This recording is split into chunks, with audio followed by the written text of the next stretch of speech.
ভিডিওটিতে ক্লিক করার জন্য আপনাদেরকে জানাই অসংখ্য ধন্যবাদ। আপনারা দেখছেন আপনাদের প্রিয় ইউটিউব চ্যানেল এমপ্লয়ার সাপোর্টার। তো ফ্রেন্ডস, সবাই কেমন আছেন?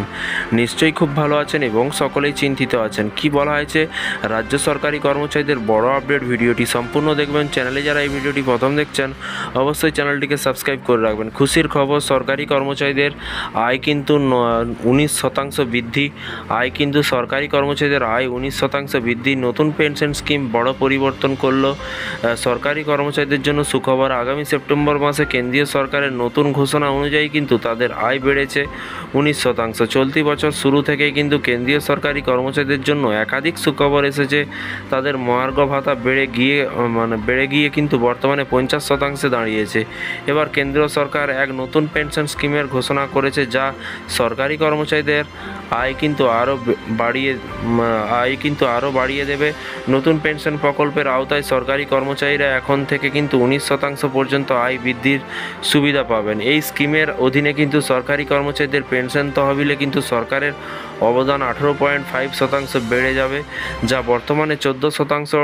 টাইমস অফ ইন্ডিয়ার রিপোর্ট অনুযায়ী কিন্তু এই স্কিম কার্যকর হবে সরকারি কর্মচারীদের বেতন 3% বৃদ্ধি হবে এবং তাদের আয় কিন্তু সরাসরি কিন্তু 9% বৃদ্ধি পাবে। এবং নতুন স্কিম অনুযায়ী কিন্তু এপ্রিলে 2004-এর পর থেকে কিন্তু চাকরিতে শুরু নতুন স্কিম অনুযায়ী কিন্তু এপ্রিলে 2004-এর পর থেকে চাকরিতে শুরু কর্মচারীরা কিন্তু এই সুবিধা পাবেন।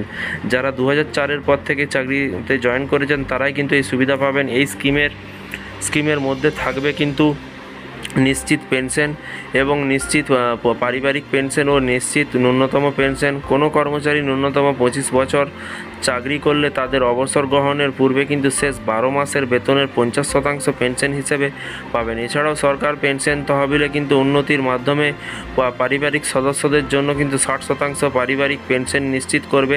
এছাড়াও নতুন স্কিমের আওতায় 10 বছর চাকরি করলে সরকারি কর্মচারীরা প্রতি মাসে 10,000 টাকা ন্যূনতম পেনশন পাবেন।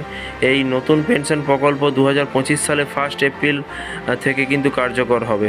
এই নতুন পেনশন স্কিমটি সরকারি কর্মচারীদের জন্য অত্যন্ত গুরুত্বপূর্ণ এবং তাদের আয় বৃদ্ধিতে গুরুত্বপূর্ণ ভূমিকা পালন করবে। বিষয়টি বুঝতে পারছেন। এই ছিল আজকে একটি ছোট্ট আপডেট। এই ধরনের প্রতিদিন সরকারি কর্মচারীদের লেটেস্ট আপডেট পেতে চ্যানেলটিকে ফলো করুন, চ্যানেলটিকে সাবস্ক্রাইব করে পাশে থাকা বেল আইকনটিতে প্রেস করে রাখুন পরবর্তী নতুন আপডেট পাওয়ার জন্য। ভালো থাকবেন, সুস্থ থাকবেন এবং নিজের খেয়াল রাখবেন। Thank you.